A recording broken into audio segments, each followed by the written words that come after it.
efficiency and get rid of that. Okay, let's go on. I'm not a doctor. All right? You say you did this because I told you. I'm not a doctor. Okay, that's the preliminaries. Let's finish off a little bit about carboxylic acids, and then we'll get into esters, which are very much related to carboxylic acids. All right, so the first thing we talked about is that carboxylic acids will dissociate, make the water a little acidic. All right, so the next thing that brings to mind that you learned from 1305 is that an acid will react with a base. It'll form a salt and water. That is the fundamental neutralization reaction. Acids neutralize bases. Bases neutralize acids. So here's your water right here. This hydrogen and that hydroxyl is forming that water. And so what are we getting? We're getting a salt. We got the carboxylate ion and the sodium ion. So again, let's just take acetic acid plus sodium hydroxide. It could be potassium hydroxide, any base. And you're going to get this. Now this is the carboxylate negatively charged ion, and the sodium is a positive ion, and you get water. This is acetic acid. Now pay attention to what we do to the names of these carboxylic acids when they lose that hydrogen. We change the name here. We take the IC off and we add ATE. That's what we're doing. So we're going to get sodium acetate. All right, so acetic acid, when neutralized, forms the salt sodium acetate. And that is a salt. There's bottles of it over in the stockroom over there, sodium acetate. And you get a bottle of that. It's white crystal. It's a white solid. You throw it in water, it dissolves in the water. Soluble in water, just like sodium chloride is. Sodium acetate. And some water. So now it's neutralized. Okay, we won't dwell on that, but know how to finish that reaction. Nomenclature, first add the cation's name, sodium. Drop the OIC on acetic acid. We don't have OIC, we have IC. So just drop the IC and add, drop the OIC or the IC and add ATE, 8. So you get sodium acetate. Sodium benzoate. Let's just figure out how we could make sodium benzoate. Let's take benzoic acid.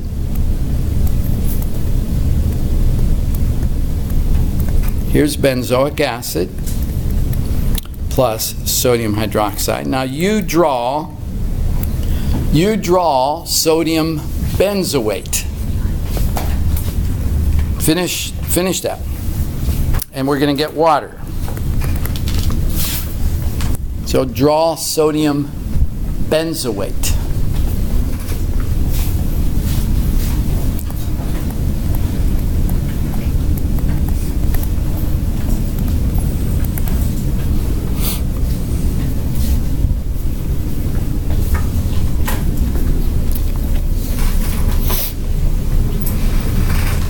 You need a circle inside there.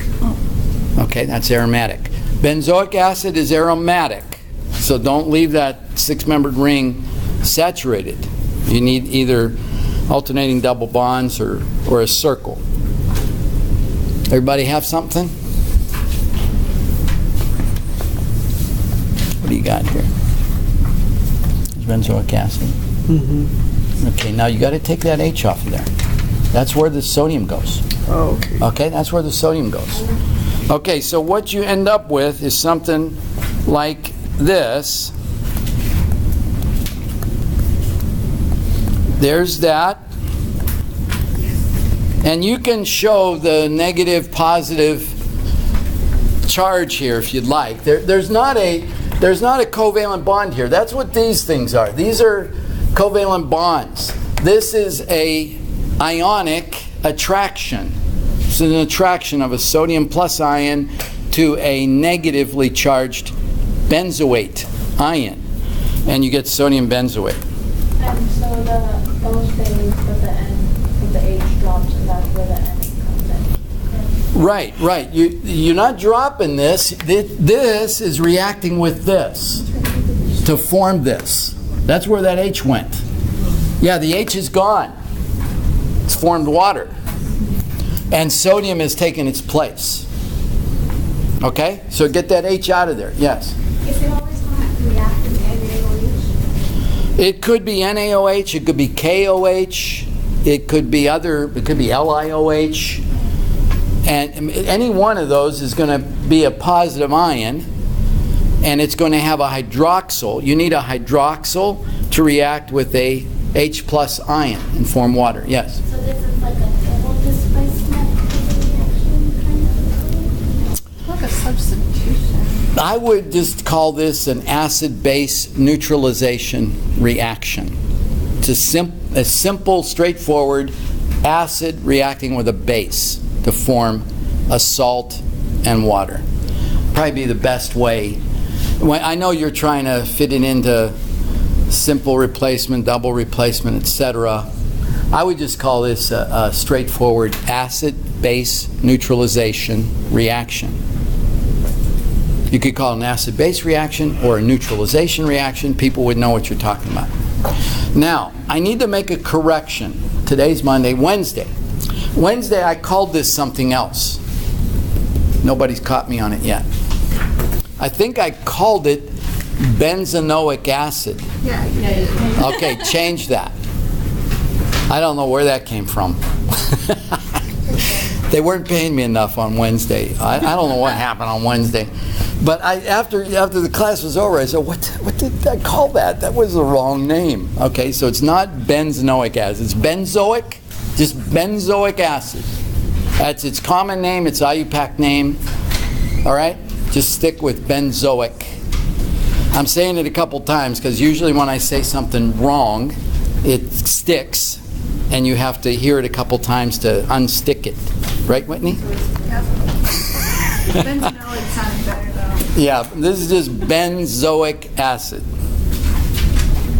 All right. Oh, let me just say one thing about this. That has been used as a food preservative, but I think it has definitely lost favor. It's out of favor. I think it was actually a preservative in Coca-Cola for a while. Coca-Cola keeps their recipe kind of under wraps, proprietary. I don't know how they've been able to do that for so many years. I think it's money that's allowed them to be able to do that for so many years.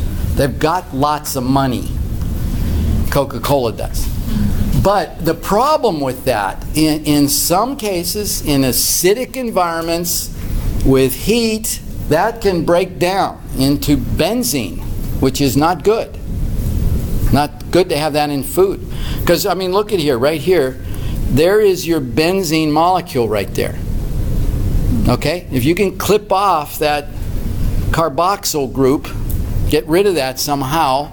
And so there have been studies, you could Google that if someone's looking for an extra credit report, there's a good one right there. Extra credit. What is that a food preservative? Was it a food preservative? Is the FDA still allow it to be used as a food preservative? Do you find it in any foods out there? So if you were doing that report, you could go into HEB and look at things, food preservative. And you will see things like sodium citrate. You will see carboxylic acids, salts of them being used as food preservatives. The salt of the one in apples, is it adipic acid that's in apples? That is, apples can preserve things pretty well. Lemons can. You drip lemons over top of something and it kind of keeps it from turning brown. So that's a possibility. Someone was asking me, did I post the project thing? And I've got it on my to-do list. It's been on there for the last 3 days. Get that posted! So I will try to post it even this afternoon before I get it. Well, between now and the last 2 weeks of the semester, I would like everybody to do these presentations.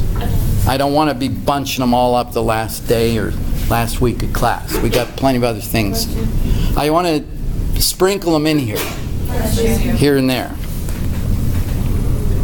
Oh, and then sorry about I keep going back. Right here. Here is a salt of a carboxylic acid. It's kind of a strange one. Undeclinate. So undeclinoic acid plus zinc gives you this zinc undeclinate, which is the active ingredient in athlete's foot treatments. So it's a antifungal medicine right there. Yeah, and here's food preservatives or buffers. This says for pH control, you're talking about buffers. You've made some Campbell's soup and you want the pH to be whatever they want the pH to be, 6.5 or 7.5, and they know that the pH can drift with stuff going on in their Campbell's soup. They put a buffer in there.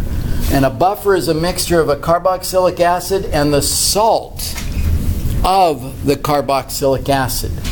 That's a buffer. And it'll hold the pH. You make it right, you can get the pH you want and it'll keep it there.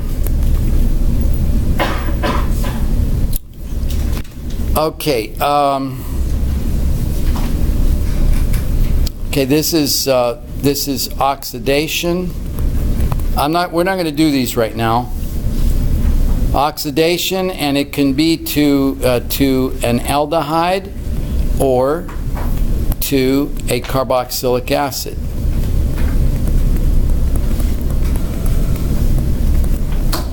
So you come back and do these later. This is oxidation. Now you can only get one product here. What are we oxidizing? What is this? What class does it belong to? It's an aldehyde. So what's the only thing you can produce when you oxidize it? Carboxylic acid. See, up here we started with an alcohol. And it is a primary alcohol. So we can get an aldehyde. It can go on to produce a carboxylic acid. And then this is just an acid-base reaction. All right, I'm not going to take time. We've got bigger fish to fry today. So you can come back and complete that slide with a study partner and convince yourselves you did it right. Here is the lactic acid. This is interesting. I'm going to give a little talk on Friday to the faculty about this.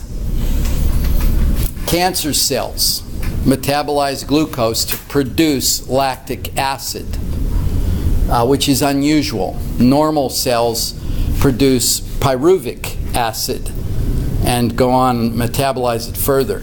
Cancer cells, oddly enough, and we've known this for 100 years, metabolize glucose differently than normal cells. They use a lot of glucose. Cancer cells use a lot of glucose. Matter of fact, you can radio label glucose, give it to someone with cancer, and you could see where the glucose is going. You can actually see the tumor concentrating the glucose because it uses so much more glucose than normal cells and produces that. Now, you and I produce that under some conditions. Does anybody know? When do we produce a lot of lactic acid? When you're working out. You run a marathon or you really strenuous exercise, and what's happening there is your body is deficient in oxygen, and it starts metabolizing the glucose to produce lactic acid. That's what makes your muscles sore. So this isn't like this never happens. This happens to us, but not under normal conditions. Under high stress, low oxygen conditions, we produce that. People with heart problems too, don't they produce that lactic acid as well? When? With people with undiagnosed heart or cardiac issues, don't they also produce lactic acid? Okay, well, you're like I said, I'm not a doctor. I don't know. That you may be absolutely right. I'm not sure. There probably are other situations. The heart is a muscle, and then within the muscle, it's getting strength. And it needs a lot of oxygen. Right, so there could be some conditions where it's not getting the blood flow it needs, and it would produce that. And that might tell doctor, it might be an indicator for a medically that something going on here. This heart muscle isn't getting the oxygen it typically would need. The muscle and the brain is what your body, your body sets priorities, folks. You running out of food or whatever, your brain is going to get the food it needs. Your heart needs the oxygen it needs. Okay, well, what is this all about? You can produce polylactic acid. You can polymerize this into this polymer and make a plastic film out of it. It looks just like plastic, but bacteria will eat it. That's the beauty of that plastic. You put it in a landfill and it'll disappear. Okay, remember I told you this chapter is broken into 2 parts. So we're working on now into the second part. They are related. Esters. What is an ester? Let me fix that a little bit better. So what we're looking at here is this. That is an ester. Now let me just put down here our acetic acid again, or we just kind of write it as an OH. Here is our carboxylic acid. Here is our ester. Do you see the similarity right here? We're getting rid of this hydrogen, and we're attaching another organic molecule to it of some sort. This is the general structure of an ester right here. There can be something else over here, more carbons. There can be something else over here, more carbons, a benzene ring, all kinds of things. There's literally hundreds of esters. But what is an ester? It's got a carbonyl and a COC bond right next, all together. That's the ester. There's no hydrogen on this oxygen. There's no hydrogen here. It's not acidic. This hydrogen is the acidic hydrogen. So this is not acidic. It's neutral. An ester. These are neat molecules. If I blindfolded you and took you on into HEB and said, okay, we're going to walk through the fruit and produce section, and I say, okay, you tell me when you're near the bananas.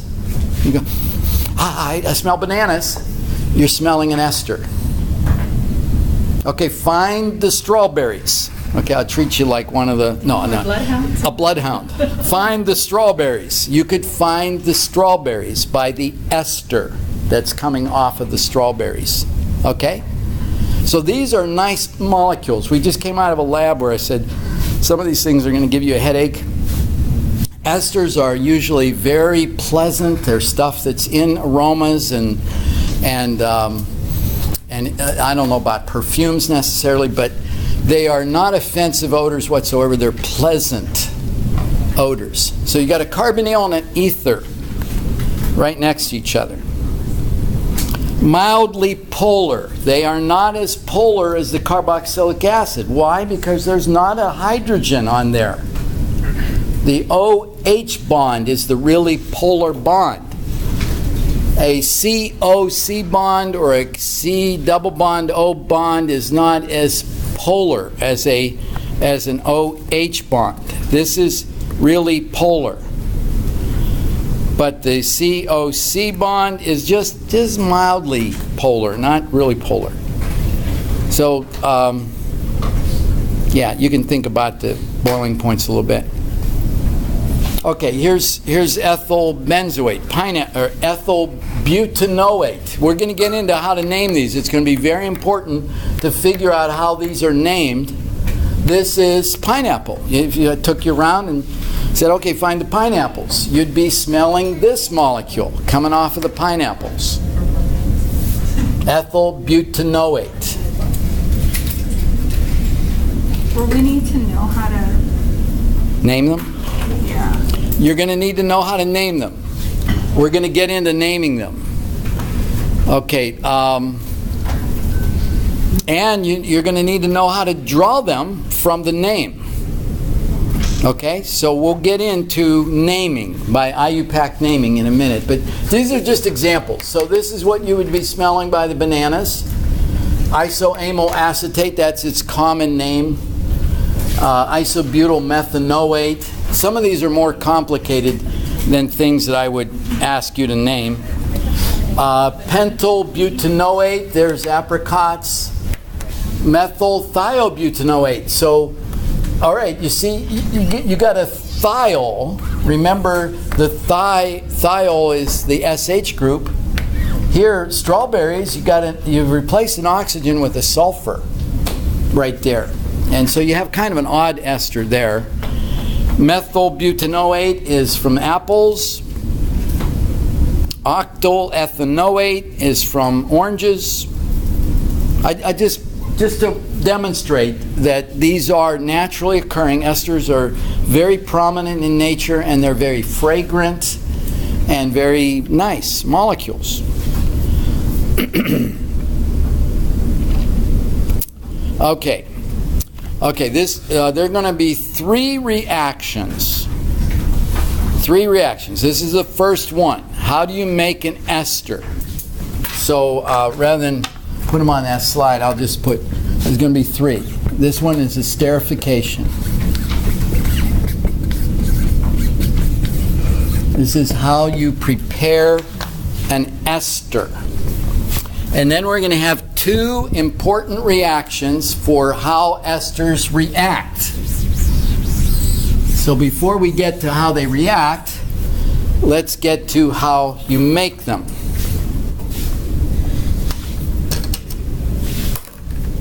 All right, so here's what to remember about how you make them. Esterification.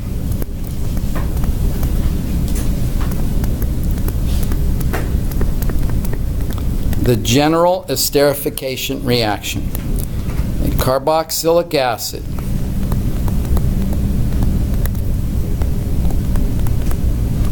plus an alcohol yields an ester plus water. It is a dehydration.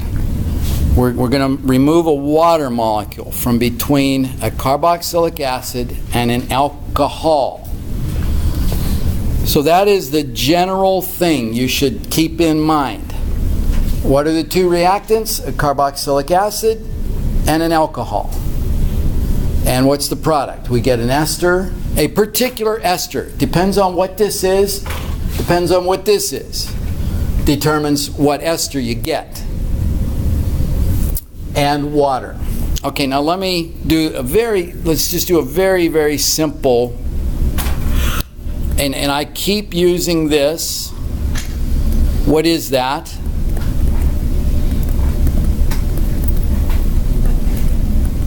What carboxylic acid is that? Ethanoic.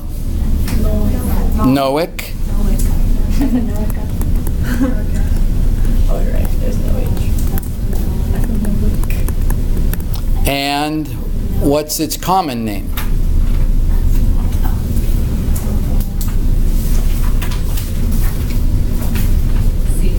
Acetic. Did you say acetic? Acetic. Okay, acetic. Okay, I'm going to write both of these down because when we get over to the ester, we're going to convert that name into the name of the ester in here in a minute. So let's take a real simple alcohol. Now, a lot of times, you know, you guys write this like that. That's methanol, okay? I'm going to, that's fine. It's fine to write it that way. It's just as fine to write it this way. Same molecule, right? Yes? Same molecule. Now, why am I doing that? Because what I want you to show, I want to show you where this water comes from. So that's where the water came from. Okay, that's what we're removing from between the carboxylic acid and the alcohol. We're removing an H and an OH to form water. All right, so notice that oxygen is in the water. These two hydrogens are in the water. That leaves an oxygen to bind to that carbon right there. So we get this.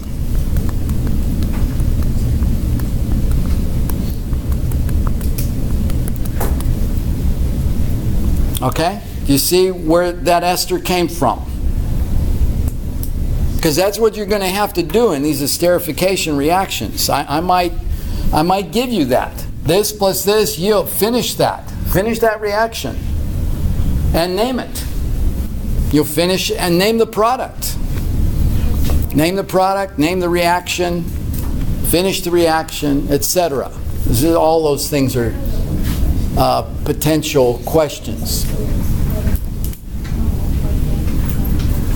Okay, so everybody sees where this comes from.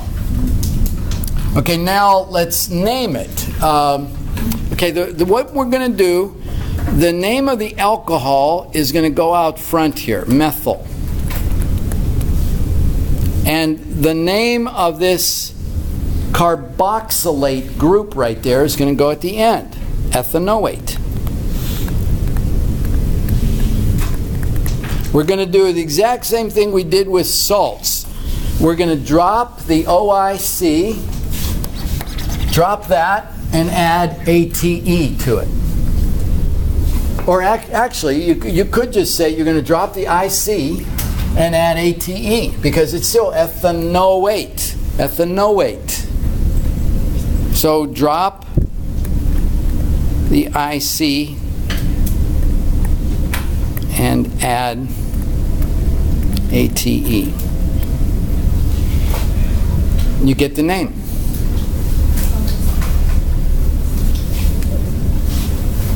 And do the exact same thing here with the common name. We're going to put the alcohol name first. Methyl. Methyl what? Acetate.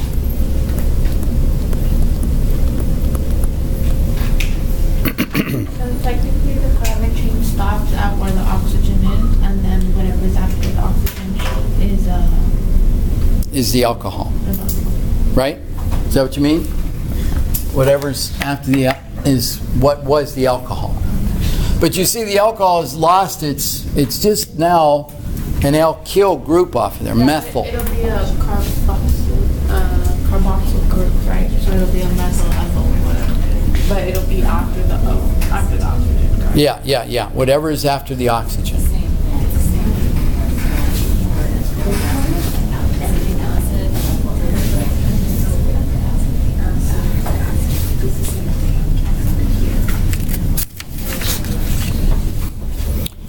Okay,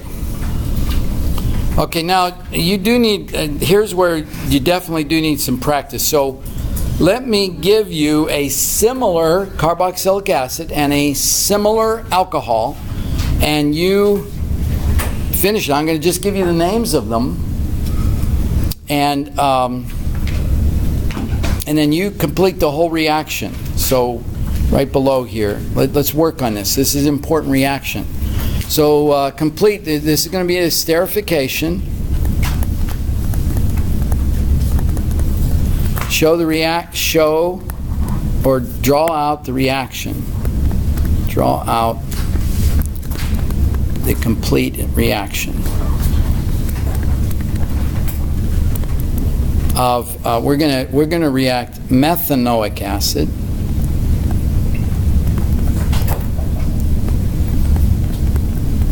plus ethanol.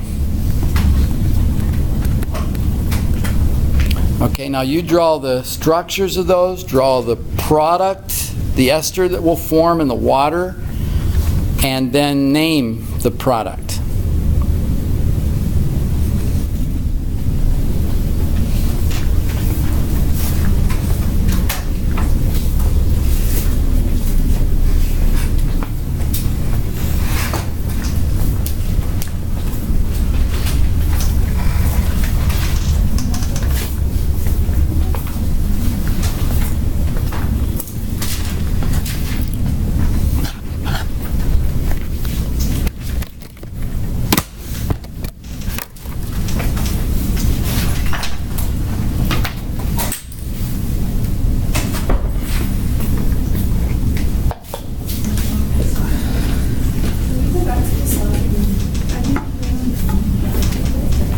Oh, I'm sorry.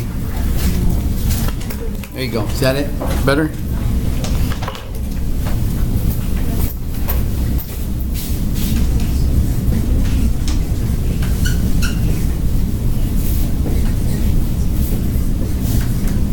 How much is due Wednesday, correct? I think so, yeah.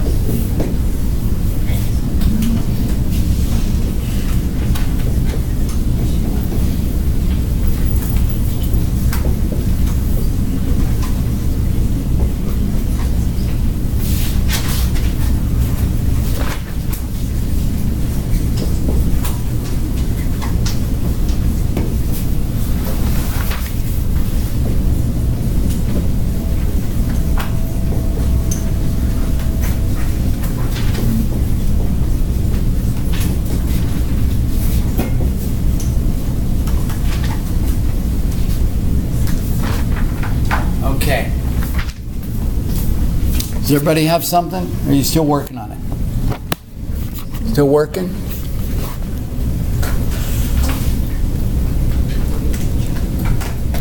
Well, I'll just put the reactants up here. So let's see if you are with me that far. So methanoic acid is going to look like this. Meth means one carbon.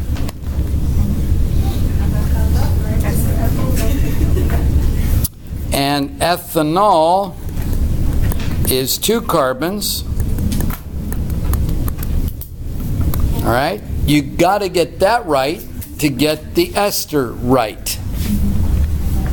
To get the structure right. And if I give you a problem like this on an exam, you know, I mean, if you get the structure right but don't get the name right or whatever, there's, you know, there's credit for different things, different kinds of questions.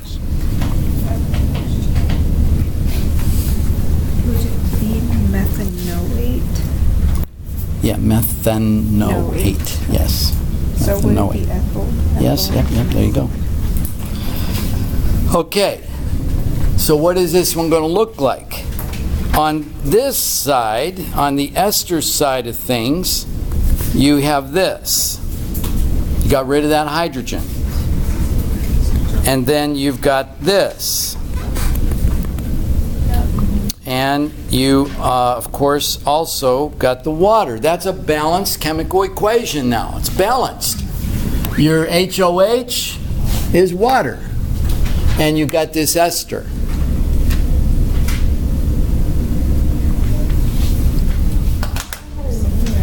So we got this molecule now.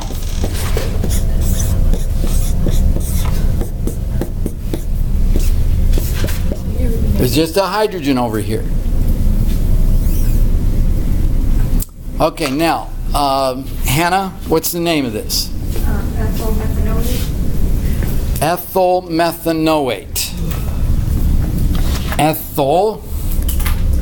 See, ethanol is becoming ethyl. Ethyl. And this methanoic acid is becoming methanoate.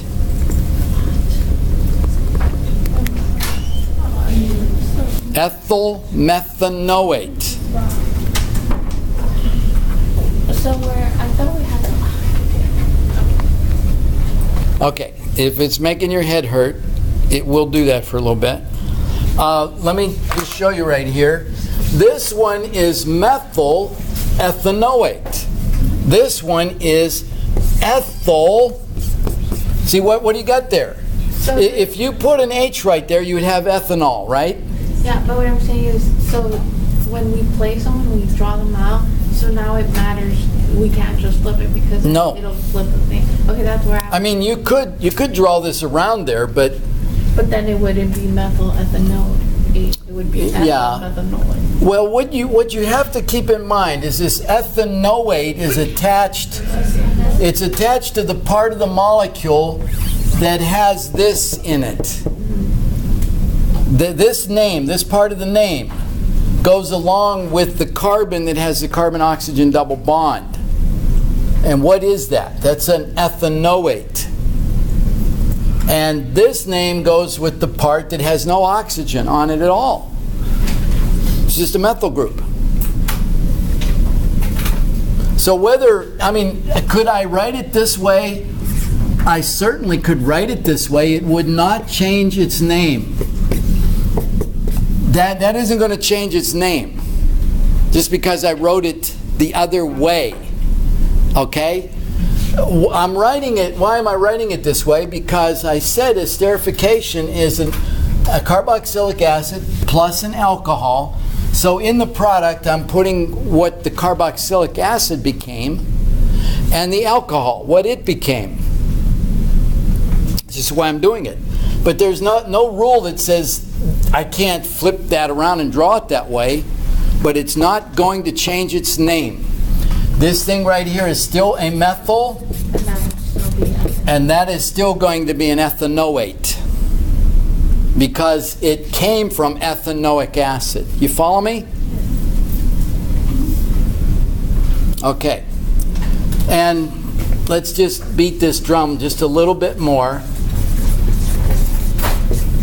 Okay, so we got two products here that have very similar names, but they have different structures. We have methyl ethanoate and we have ethyl methanoate. All right? This is the right name for that molecule, and that's the right structure. This is the right name for that molecule and the right structure. Similar names. You say, well, they're backwards of one another. Well, the carboxylate portion here has 2 carbons in it.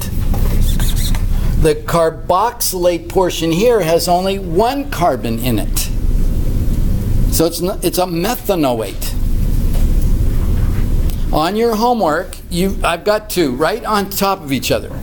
I'll even give you a little bit of a hint.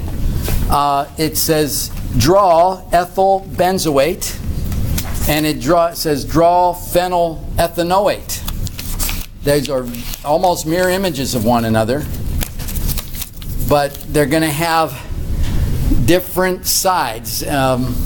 It would be good to write out the reaction of that. That's the ester. You could write out the starting materials to make those esters. Okay. All right. I'm stressing this because I know it's a little tricky. It's a little confusing. It's kind of like, this matters? Yes, it matters. What I'm trying to prepare here are nurses that pay attention to details. Okay? Wouldn't you like to have a nurse that pays attention to details? It's a detail person that says, that spelling might mean something. Before I move on, I need to figure this out. Okay, so there's the general reaction. A carboxylic acid plus an alcohol forms an ester plus water.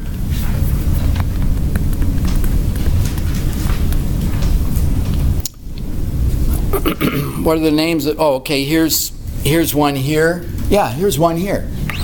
You can name this acid, this alcohol. Let's do that. What's the name of that acid? The IUPAC name. What? Propanoic. What's the alcohol? Methanol. The common name of that is methyl alcohol. That's its common name, methyl alcohol. Now we get an ester. What would be the name of that ester? Methyl propanoate. Okay, the only way you will get this is by practicing it with a bunch of different molecules. Methyl propanoate.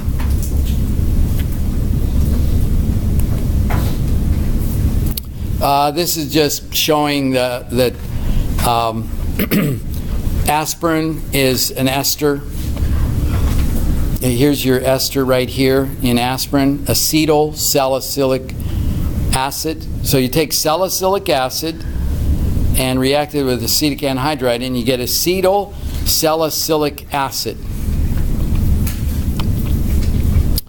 You could take this same molecule here and react it with methanol and you'll get methyl salicylate. You'll do that in the lab. And that is what's put in candy, methyl salicylate. It tastes good, it smells good. I guess it is okay. I'm trying to think if that's a natural product or not. Methyl salicylate. Maybe it is not. Maybe it is synthetic, but it's pleasant. So don't worry too much about that. That's aspirin. Polyesters. What is polyester? It's a synthetic fiber, and they're reacting a terphthalic acid, which has a carboxylic acid on each side of a benzene ring. I think the next slide has this. So it's got a carboxylic acid over here. It's got another carboxylic acid over here. And you take ethylene glycol. It's got an alcohol on each end. And what do? It just keeps doing the esterification reaction over and over and over again, and you get polyethylene terphthalate. Does anybody have a little, these water bottles are probably right, but just a regular little 500 milliliter bottle of water. Underneath it, you'll see that it's polyester.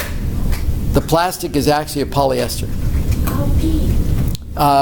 Yeah, PETE. It's polyethylene terphthalate. So you could take that home, melt it down, and make a sweater out of it. Okay? If you have a place to spin the fibers and want to do that. All right, that's what polyester is. It's polyester fibers. Yoga pants. This just shows that a little bit more, PETE. There are two more reactions. Okay, this is going into nomenclature a little bit more. We did this one, methyl alcohol and acetic acid. You can see the names right here. I'm not going to dwell on this. I've drawn that out. Okay, this is going into naming again. Name the following esters. The alkyl portion is the first name. So this is the alkyl portion. Alkyl. You see no oxygen, right? Ethyl. The parent carboxylic acid. So what carboxylic acid would have reacted to form this ester? It would have been butanoic acid. So drop the IC and add ATE and you get ethyl butanoate. This one. The alkyl portion is a propyl. Propyl. The parent carboxylic acid is ethanoic acid. That's not ethanoic acid, but that is the ethanoate that would have come from it. And you get propyl ethanoate. Now while we're right there, let me just put this one in here. Let's say we had this.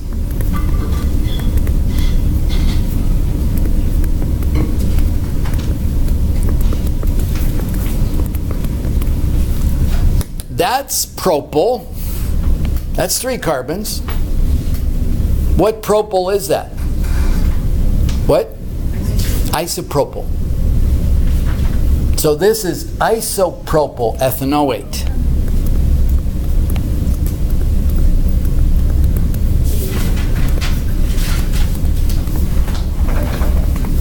And just keep in mind, this part of the name is always the part of the molecule that has the oxygens on it.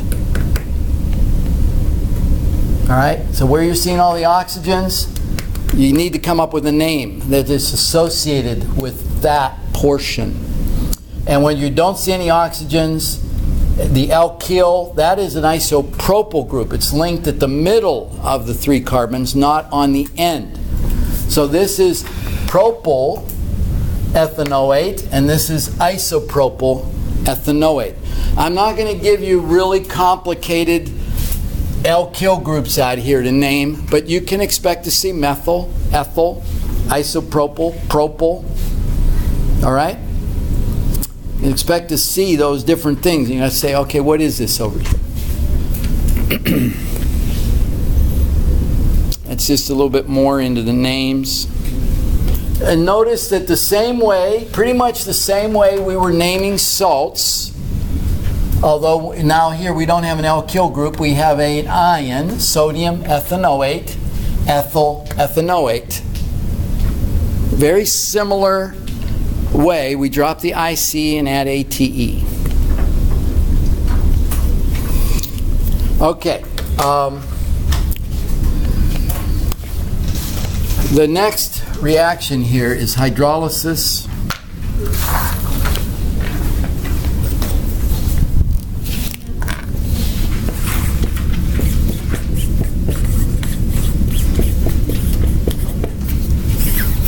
And sometimes you may see me refer to acid hydrolysis.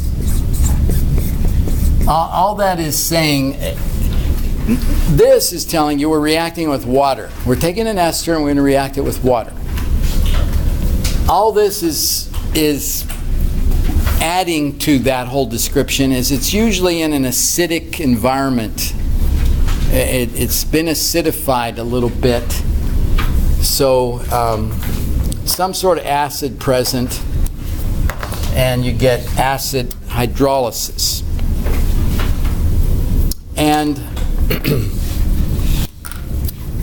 here's the secret. It's the reverse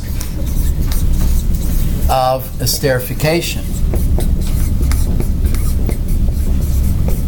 Okay, if you reverse the esterification reaction, you get this. I mean, notice, ester plus water forms what? Carboxylic acid and alcohol. So it's just esterification in reverse. So if you went to H-E-B and you bought a lot of strawberries and you extracted all of that ester out of there and you said, okay, I'm going to hydrolyze it. Figure out what carboxylic acid is in there and what alcohol it would have been made of. You want to analyze it. That's what this reaction is for. You're starting with an ester and you're going to break it down into its 2 major components, carboxylic acid and an alcohol. Hydrolysis, or I like the word hydrolysis here better than hydration, because it is the reaction of water to break a molecule apart into 2 parts. Alkenes, we hydrated them, the water went on 1 molecule. So let's just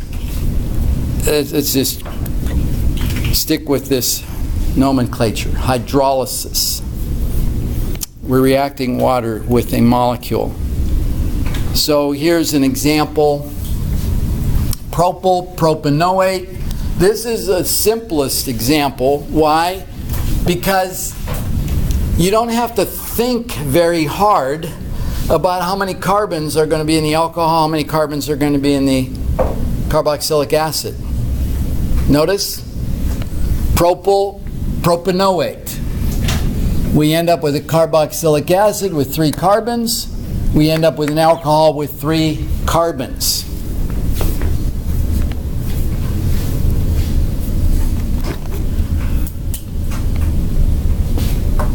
it's color coded here. So there's your water.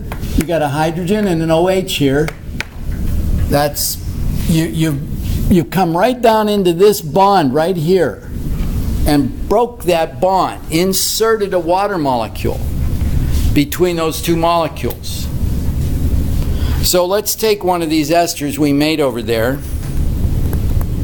We made this ester. Oh, that's an oxygen. So let's react that with water. Like I said, we got a little bit of acid around. So that's where you're getting the acid hydrolysis. Yes, we have water. We're not reacting it with an acid. The acid is just catalyzing, is just helping this break down. We're reacting it with water. Students get this confused a little bit. They hear this and on a test they have it reacting with that hydrochloric acid. They want to react it with an acid of some sort. It's reacting with water in the presence, usually at lower pH, to form this. So now draw out the carboxylic acid that would result and the alcohol that would result. You have to think about this one. You didn't have to think a whole lot about this one. They both ended up with 3 carbons.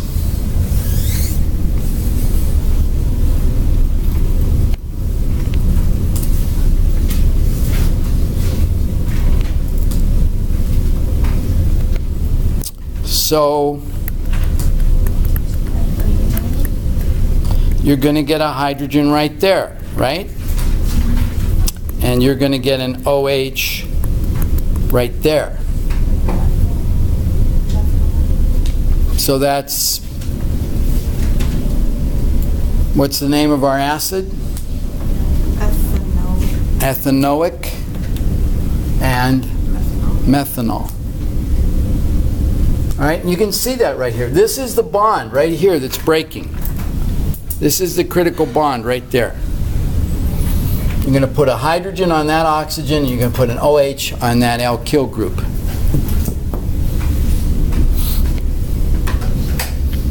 So that's acid hydrolysis. Okay. This is saponification.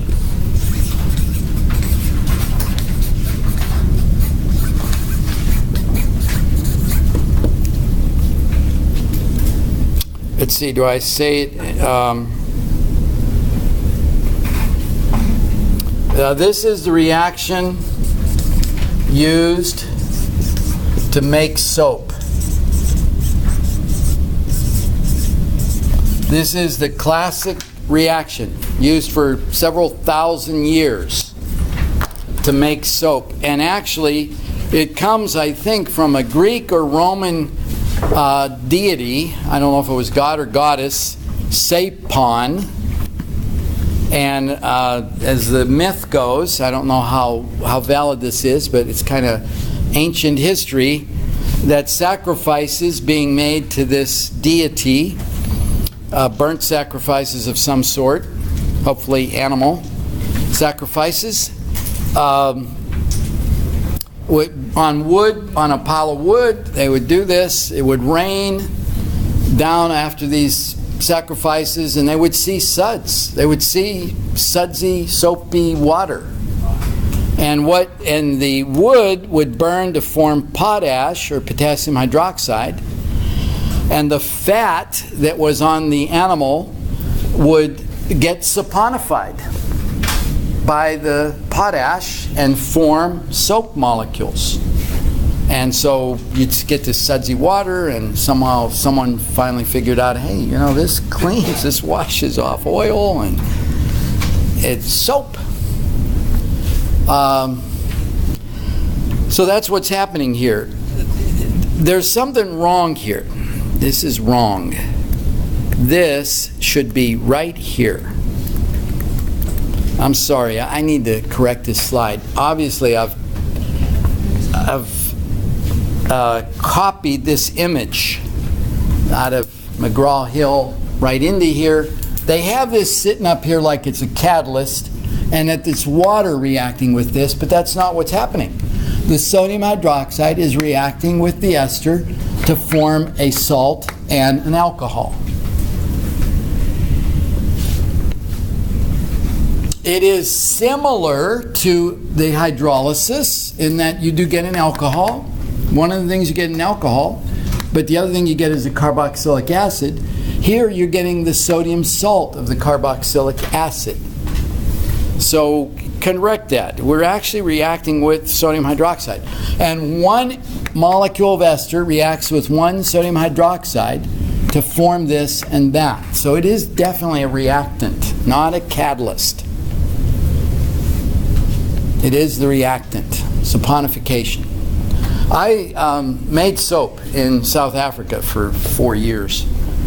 Thousands of bars of soap, helped people make them, taught people how to make them. And we had to add the right amount of sodium hydroxide for the right amount of fat that we were trying to saponify. So it is definitely a reactant.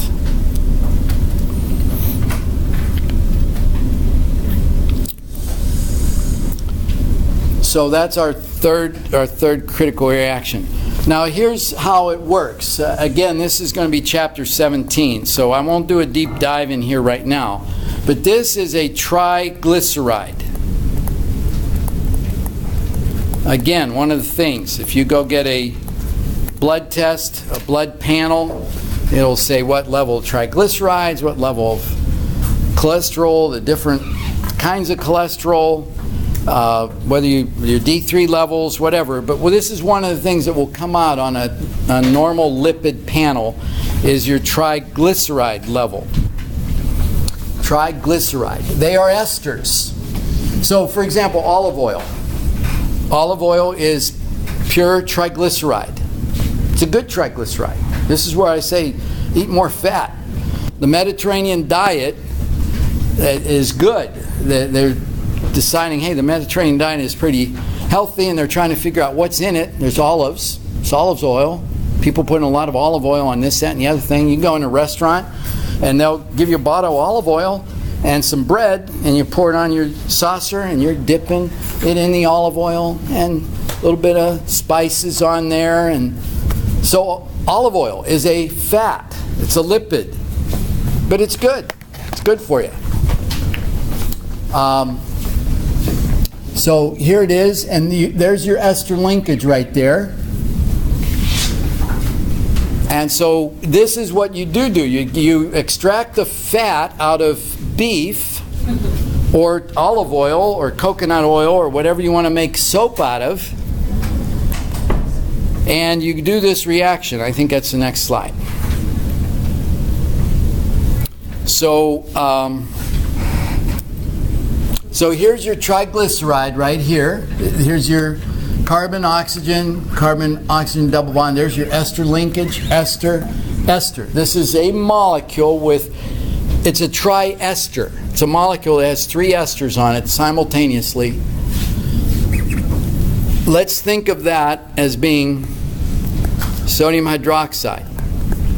So because there are 3 esters here, you need 3 sodium hydroxides. And you're going to end up with a sodium here, a sodium here, and a sodium here. And you don't end up with water. Your alcohol is glycerol. Don't worry about it right now, but in chapter 17, that will be one of your 3x5 cards. Chapter 17 is on lipids. It's in the biochemistry section of the course. Glycerol plus, these are your soap molecules. Sodium stearate. If these were all stearic acids, 18 carbons long, that's not the way the body makes triglycerides. It usually uses 3 different carboxylic acids. So this previous slide, it shows you that one of these is stearic, one of these is linoleic, and one of these is palmitic. That's normally the way nature does it. It makes a mixed triglyceride. It uses several different chains here. All right, that's a pretty complicated molecule, the chapter 17, but just to be familiar with it. So let's say they were all stearic acid, then these would all be sodium stearate, and this is your soap molecule. And this is how it works. One head of the molecule, let's go back here just for a second. See this right here? This is a negative ion, and you got a sodium positive ion. You drop that into water, the sodium dissolves in the water, and you get this molecule, the COO minus head that likes the water, and the tail doesn't like the water. It likes oil. So you got a molecule now that has two different natures attached to the same molecule. One end is water-loving, the other end is lipid or nonpolar and fat-loving. And so then you get some fat and you're trying to wash the fat off, and what do these molecules, these soap molecules, surround the oil and in water. So you're in water, it's emulsifying the oil in water. That's what soap is doing. It's not dissolving the fat in the water, it's emulsifying it so that the water, it can float around and be carried away in water. All right, so that's how soap works. How many more slides are there?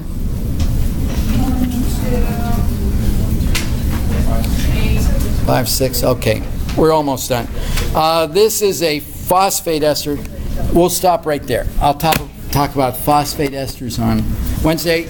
Amy, what do I have to do before we leave? Okay. I got to give you your homework.